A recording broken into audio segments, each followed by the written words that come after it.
পথ পৰিবহণ মন্ত্ৰালয়ৰ নিৰ্দেশনা অনুসৰি নিমিত্তে ভাৰতীয় ৰোড ছেফটিৰ যি নিৰ্দেশ আসাম আমাৰ ৰাজ্যখনত পিৰিয়ডত 1990 চনৰ পৰা আৰু প্ৰত্যেক 3 মাহৰ মূৰে ৰিভিউ কৰি আছে।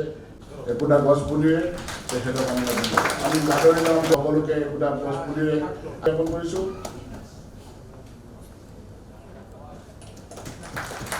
Stakeholding agencies, members of the times more accidents than India. People who use the road because they from nearly. শুভদিন বসন্ত পঞ্চমী বুলি কয়।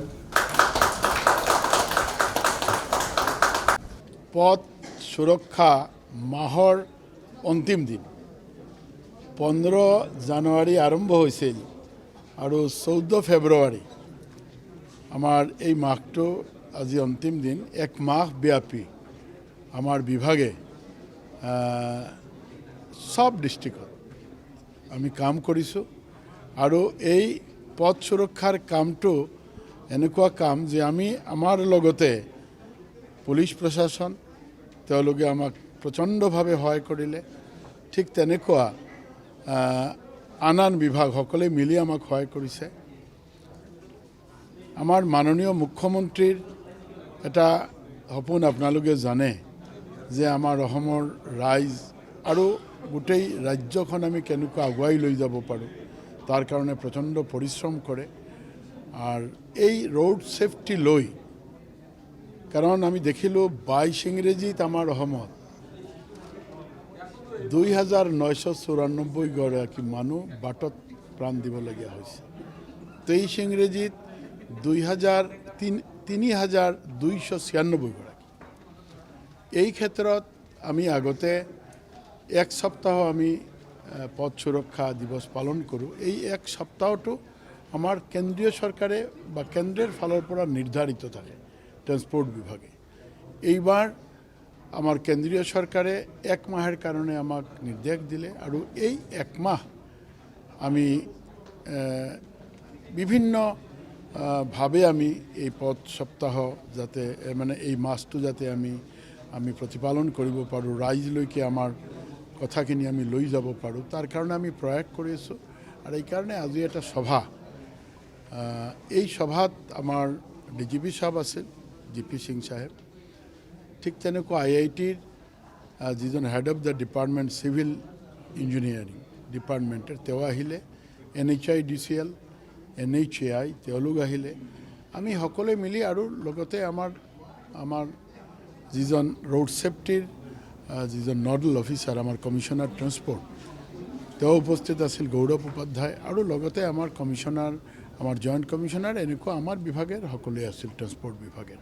আমি এটা ধুনীয়া আলোচনা কৰিলোঁ আৰু আমি ইয়াতে আমি ক'বলৈ হ'লে আজি শেষ, কিন্তু আমি আকৌ কালিৰ পৰা এক আৰম্ভণিৰ সপোন লৈ গৈ আছোঁ যে ৰোড ছেফটি এনেকুৱা নহয় যে আমাৰ আজি শেষ।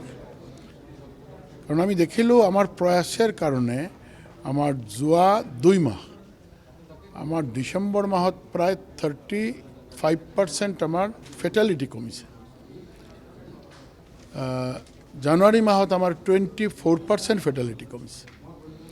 এই ক্ষেত্ৰত 2 মাহ আমাৰ যিমান আমি আশা কৰিছিলোঁ ইমানখিনি কমা নাই, বাট বহুতখিনি কমিলে।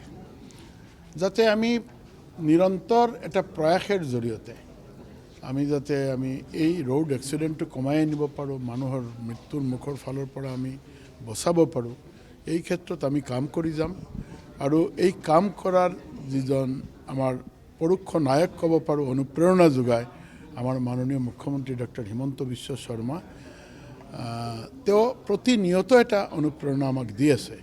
আপোনালোক হয়তো জ্ঞাত যে প্ৰতি মাহে এবাৰ আমাৰ ডিজিপি সাহেবেও তেওঁৰ পুলিচৰ ফালৰ পৰা তেওঁ ৰিভিউ কৰে।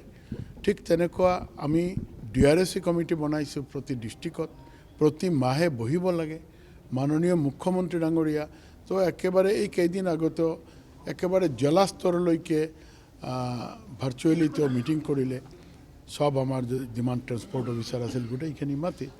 কিন্তু এই ক্ষেত্ৰত তেওঁ বছৰে 4-5 বাৰ 6 বাৰকৈ তেওঁ এই ৰোড ছেফটিৰ কাৰণে, পাৰ্টিকুলাৰলি ফৰ ৰোড ছেফটি তেওঁ নিজে ৰিভিউ লয় তেওঁৰ যিটো নিৰ্দেশনা বা তেওঁৰ যিটো উপদেশ সেইটো দি থাকে আৰু মই ভাবোঁ তেওঁৰ এই নিৰ্দেশ লৈ আমি এটা দিন আহিব আমাৰ আমি চেষ্টা চলাই আছোঁ যে আমাৰ ৰোডত আমি নিশ্চিন্তে আমি পৰিভ্ৰমণ কৰিব পাৰিম।